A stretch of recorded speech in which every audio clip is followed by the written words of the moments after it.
Grafik fungsi kuadrat.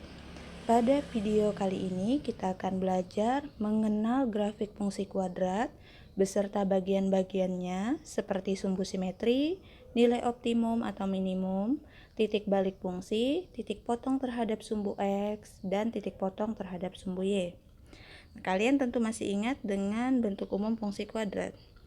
Fungsi kuadrat bentuk umumnya adalah fx sama dengan ax kuadrat tambah bx tambah c.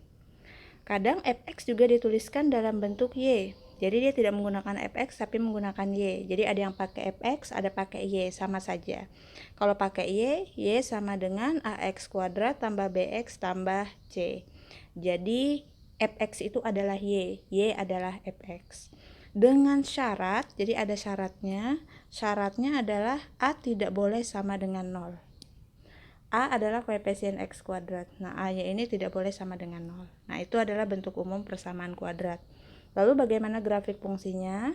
Untuk memahami lebih lanjut tentang sumbu simetri, nilai optimum minimum, serta titik balik atau titik puncak ini akan lebih mudah jika kita pelajari melalui gambar. Mari kita amati gambar grafik fungsi kuadrat berikut. Grafik fungsi kuadrat umumnya berbentuk parabola, seperti yang tampak pada gambar ini. Nah, ada 6 buah parabola di sini dengan bermacam-macam posisi. Lihat, parabolanya di sini ada yang terbuka ke atas, seperti ini terbuka ke atas ya. Ada juga yang membuka ke arah bawah. Selain itu, posisi parabolanya ada yang memotong sumbu X. Nah, ini sumbu X dipotong oleh parabola. Ada juga yang cuma menyinggung. Nah, menyinggung itu cuma kena sedikit, kena di satu titik. Ada juga yang gak memotong, gak juga menyinggung, gak kena sumbu X sama sekali. Sama seperti gambar di bawahnya ya, ada yang memotong sumbu X, ada yang hanya menyinggung dan tidak menyentuh sumbu X sama sekali. Posisi-posisi parabola ini tergantung dari nilai A dan juga nilai D. D itu adalah diskriminan, sementara A adalah koefisien dari X kuadrat pada persamaan fungsi kuadratnya. Sekarang kita lihat di sini. Nah, di sini sama ya, gambar seperti yang sebelumnya tadi. Hanya saja mungkin di sini lebih jelas. Kita lihat ketika nilai A-nya lebih dari 0. Parabolanya itu semua membuka ke atas. Sementara ketika A-nya kurang dari 0, parabolanya itu semuanya membuka ke bawah. Jadi pada fungsi kuadrat, apabila nilai A dari persamaannya, ingat tadi persamaannya, fx sama dengan ax kuadrat tambah bx tambah c. Nah, jika nilai A ini lebih dari 0, kurvanya pasti membuka ke atas. Dan apabila A ini kurang dari 0, pasti kurvanya seperti yang bagian bawah ini. Kurvanya akan membuka ke bawah. Nah, kemudian dilihat dari diskriminan B kuadrat dikurang 4AC ya. Apabila diskriminannya lebih dari 0, kurvanya ini, bukan kurva, parabolanya ini pasti memotong sumbu X di 2 titik. Nah, sumbu X-nya kena di 2 titik, itu juga ini. Ketika diskriminannya sama dengan 0, posisi parabolanya hanya menyinggung, mengenai sumbu X di 1 titik. Dan ketika diskriminannya kurang dari 0, parabolanya itu tidak menyentuh sumbu X sama sekali. Jadi tanpa menggambarkan kita bisa sudah membayangkan posisi dari grafik fungsi kuadrat hanya dengan nilai A dan D, nilai koefisien X kuadrat dan diskriminan. Nah, sekarang kita mengenali bagian-bagian dari grafik fungsi kuadrat. Kita pakai gambaran ini. Nah, di sini sudah ada sebuah parabola yang berwarna biru ya. Parabola ini merupakan grafik fungsi dari persamaan kuadrat ini. Nah, ini persamaan kuadratnya. Fx sama dengan X kuadrat dikurang 4X tambah 3. Atau bisa juga dituliskan Y sama dengan X kuadrat dikurang 4X tambah 3. Sama saja ya. Tapi di sini menggunakan Fx. Nah, ini grafik fungsi kuadratnya. bentuknya parabola, yang seperti ini namanya parabola. Kemudian bagian dari grafik fungsi kuadrat ada yang disebut dengan sumbu simetri.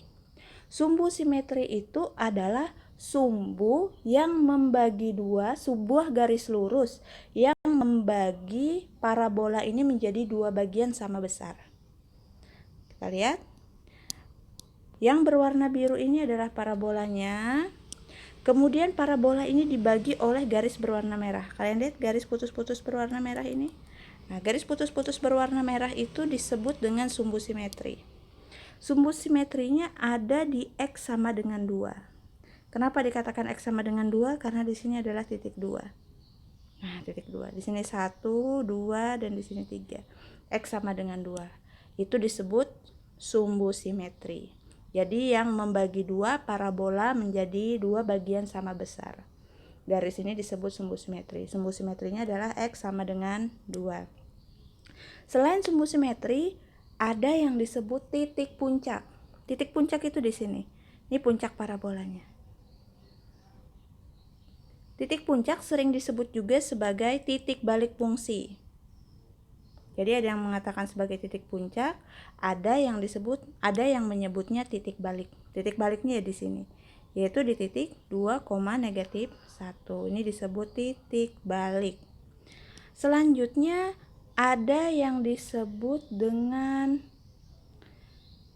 titik potong terhadap sumbu X. Kalian sudah tahu yang horizontal ini adalah sumbu X. Titik temu antara sumbu X dan parabola itulah yang disebut dengan titik potong terhadap sumbu X. Nah, titik potong terhadap sumbu X-nya di sini. Dia memotong sumbu X di titik ini, yaitu di titik 3,0 dan di titik 1,0.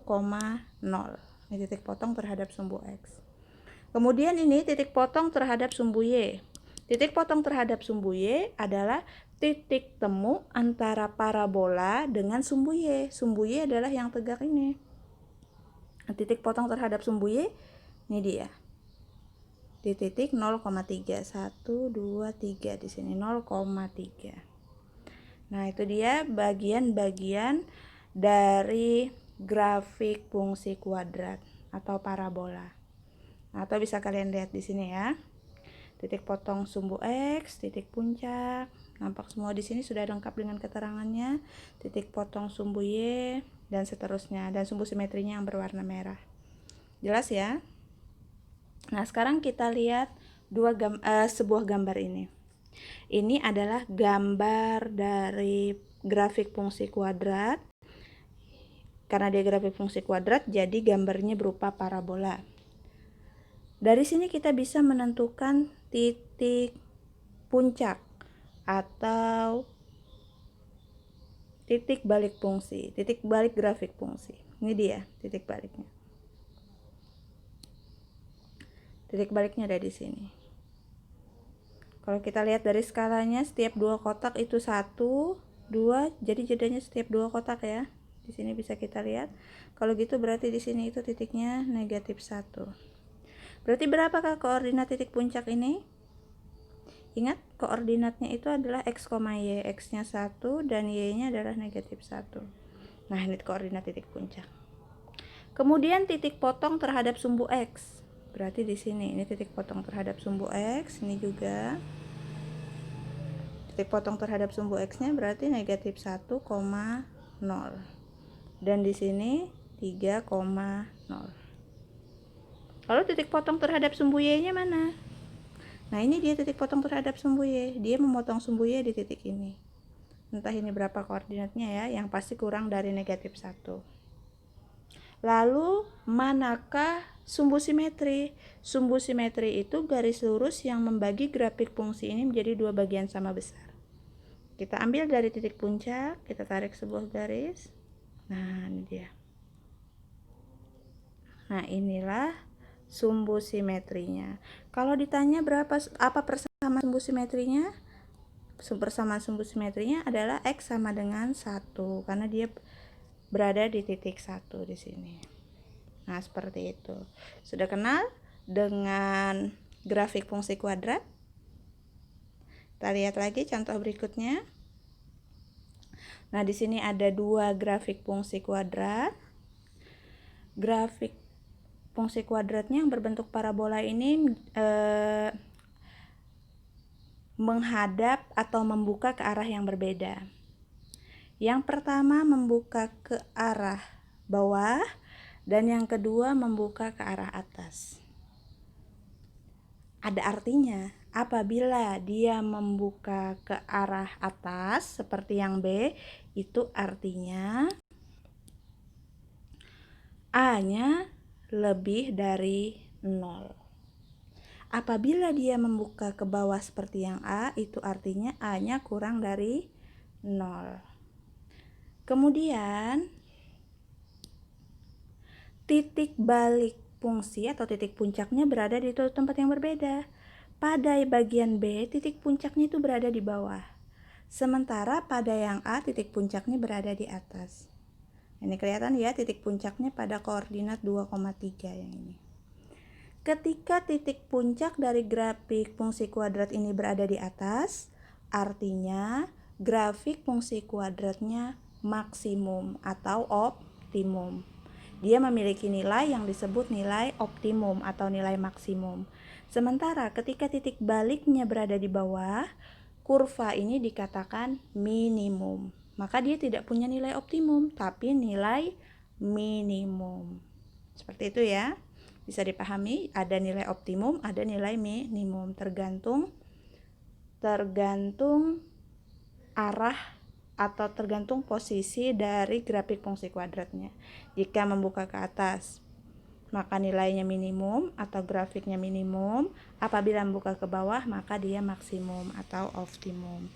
Nah, lalu bagaimana untuk menentukan sumbu simetri, titik balik fungsi, nilai optimum atau minimum tanpa ada gambar grafik fungsi kuadratnya? Apakah harus selalu menggunakan gambar? Tidak. Tanpa menggunakan gambar, kita dapat menentukan sumbu simetri, nilai optimum atau minimum, titik balik maupun titik puncak. Dengan catatan kita harus mengetahui fungsi kuadratnya.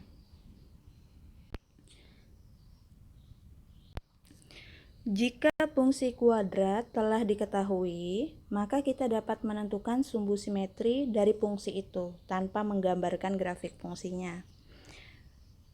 Untuk menentukan sumbu simetri, kita bisa menggunakan rumusan ini. X sama dengan min B per 2A, di mana B dan A itu adalah koefisien dari X kuadrat dan koefisien dari X. Jadi A, B, C itu diambil dari sini ya, atau ini sama saja. Nah, kemudian untuk menentukan nilai optimum atau minimum dari suatu grafik fungsi kuadrat, itu bisa menggunakan aturan ini. Y sama dengan min D per 4A, di mana D itu adalah diskriminan. Diskriminan bisa dicari dengan aturan B kuadrat min 4AC. Mungkin kalian masih ingat ya aturan untuk mencari diskriminan. Nah, kemudian untuk menentukan titik balik atau titik puncak, tanpa perlu menggambarkan, kita bisa menentukannya. Titik balik atau titik puncak kita simbolkan sebagai X puncak, Y puncak. Untuk mencari X puncak itu min B per 2A, Y puncaknya min D per 4A. Kalau kalian amati baik-baik, sebenarnya X puncak di sini itu adalah sumbu simetrinya. Kemudian Y puncak itu adalah nilai optimum.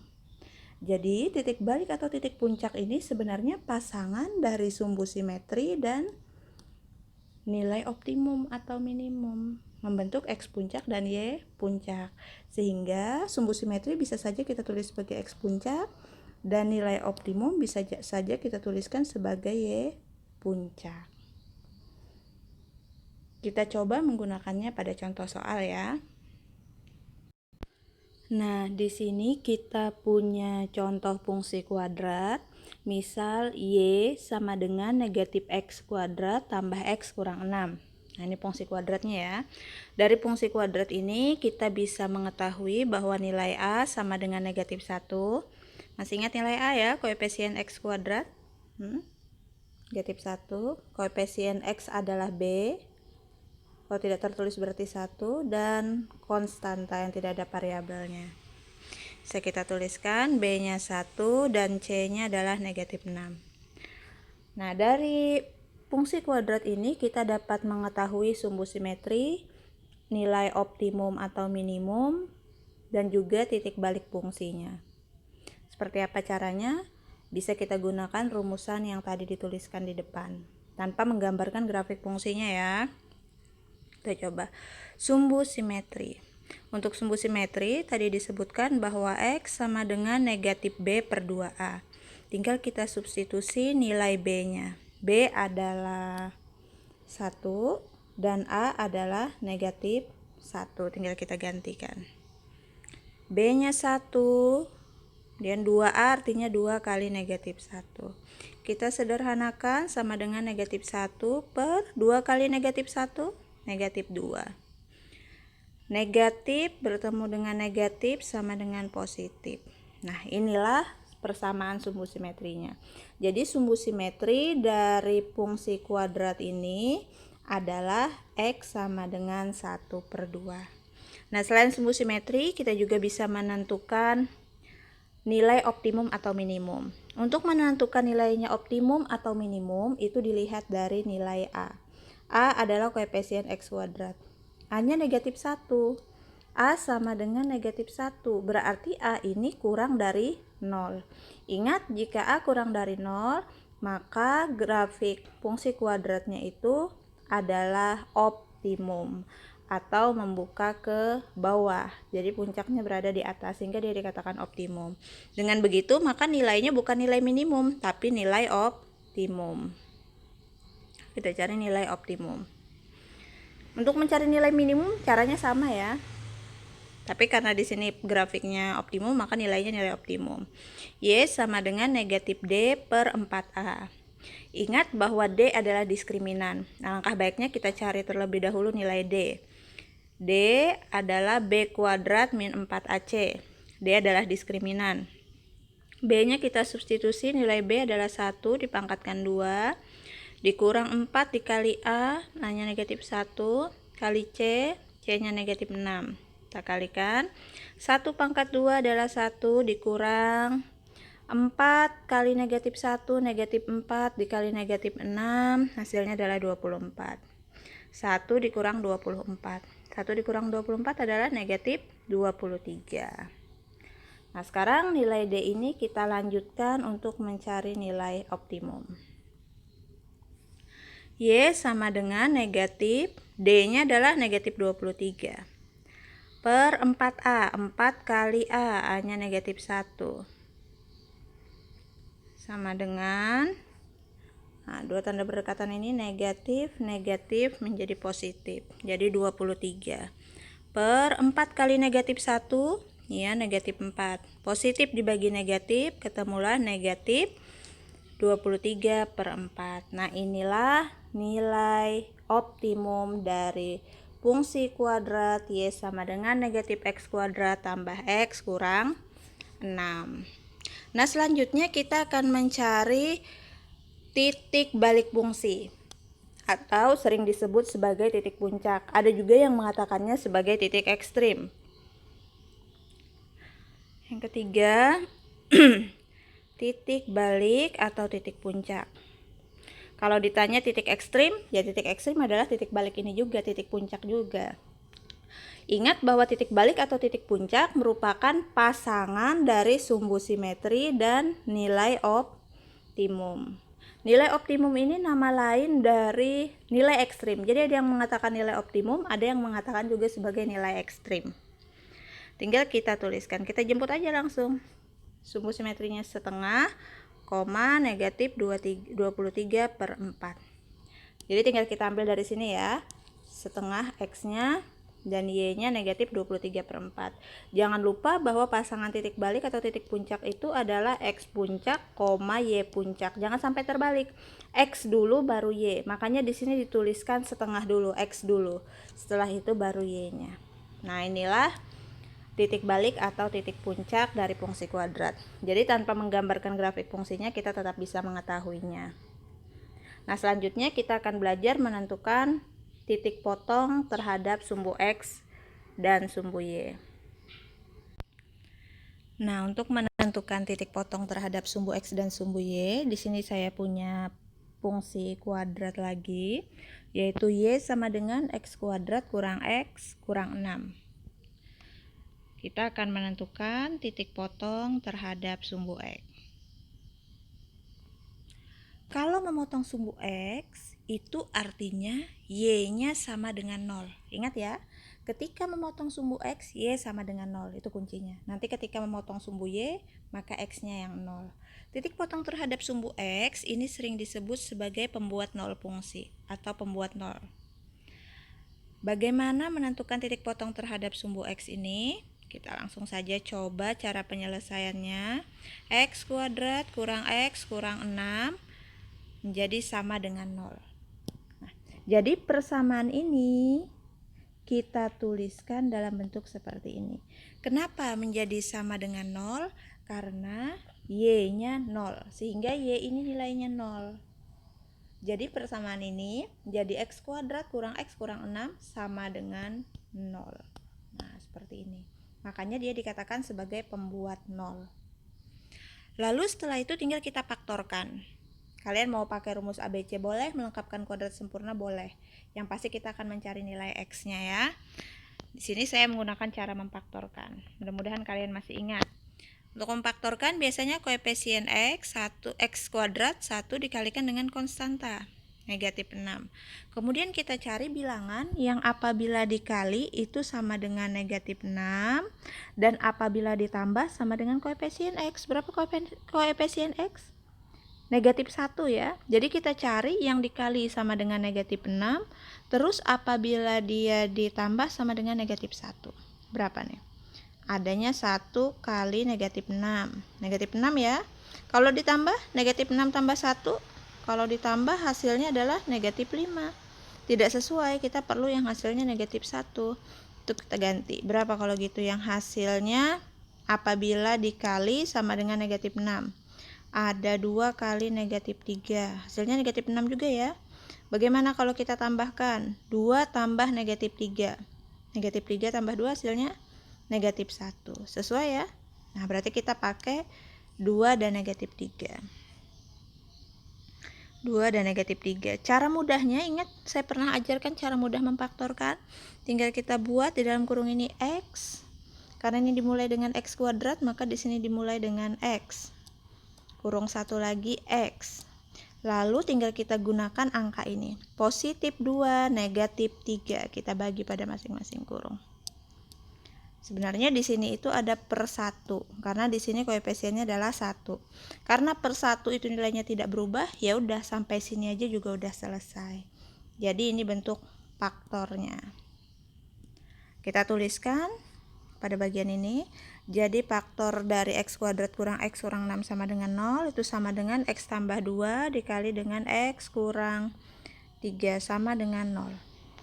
Sudah dalam bentuk faktor-faktornya ya. Selanjutnya kita cari akar-akarnya. Kita cari X1 dan X2 nya. Saya jemput dulu yang X tambah 2. X1 tambah 2 sama dengan 0, sehingga X1 sama dengan 0 kurang 2. 0 kurang 2 adalah negatif 2. Selanjutnya kita cari X2 atau X2 tentunya kita pakai yang ini. Tadi X1 kita pakai ini, sekarang X2 kita pakai yang X kurang 3. X2 kurang 3 sama dengan 0. X2 sama dengan 0, negatif 3 pindah ruas menjadi positif 3. Ya, X2 nya sama dengan 0 tambah 3, 3.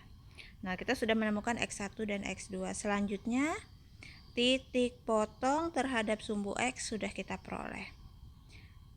Nah, ingat, di atas sedikit. Ketika dia memotong sumbu X, nilai Y-nya adalah 0. Y-nya adalah 0. Dan ingat pasangan koordinat itu selalu X, Y. Dituliskan X dulu baru Y. Di sini X-nya ada 2. Ada negatif 2 dan ada 3. Berarti titik potong terhadap sumbu X-nya ada 2. Kita tuliskan di sini negatif 2, 0, Y-nya 0, Dan titik potong yang kedua adalah 3. Dan Y-nya adalah 0, sehingga diperoleh 3,0. Nah, inilah titik potong terhadap sumbu X. Jadi, mencari titik potong terhadap sumbu X, tinggal kita buat Y-nya sama dengan 0. Titik potong terhadap sumbu X sering disebut juga sebagai pembuat 0. Nah, ini caranya. Semoga bisa dipahami ya. Baik, selanjutnya kita akan mencari titik potong terhadap sumbu Y. Titik potong terhadap sumbu Y. Kalau tadi ketika memotong sumbu X, Y-nya sama dengan 0. Nah, sekarang ketika memotong sumbu Y, maka X-nya yang sama dengan 0. Tinggal kita tuliskan fungsi kuadratnya, Y sama dengan X kuadrat kurang X kurang 6. Perhatikan bahwa X sama dengan 0. Dengan begitu, pada persamaan ini kita ganti, kita substitusi nilai X-nya dengan 0. Y sama dengan X-nya kita ganti dengan 0, pangkat 2 dikurang 0 kurang 6. Selain X nilainya tetap. Sehingga Y sama dengan 0 kurang 6. Karena 0 pangkat 2 0 dikurang 0 ya 0 kurang 6. 0 kurang 6 berapa? Iya, negatif 6. Sudah selesai. Tinggal kita buat kesimpulan. Jadi, titik potong terhadap sumbu Y adalah, ingat, dalam bentuk koordinat. Koordinat itu pasangan X, Y. X dulu baru Y. Berapa X-nya? Ini X-nya. X-nya adalah 0. Sehingga koordinatnya 0, Y-nya negatif 6. 0, negatif 6. Nah, inilah koordinat titik potong terhadap sumbu Y. Lebih mudah ya. Apapun itu dalam matematika, sesuatu yang tampak sulit, jika kalian sering berlatih, maka dia akan menjadi lebih mudah. Perbanyak berlatih, maka yang terlihat sulit atau terasa sulit akan menjadi lebih mudah. Allah bisa karena biasa. Demikian, semoga bermanfaat. Jangan lupa klik subscribe untuk mendukung channel ini.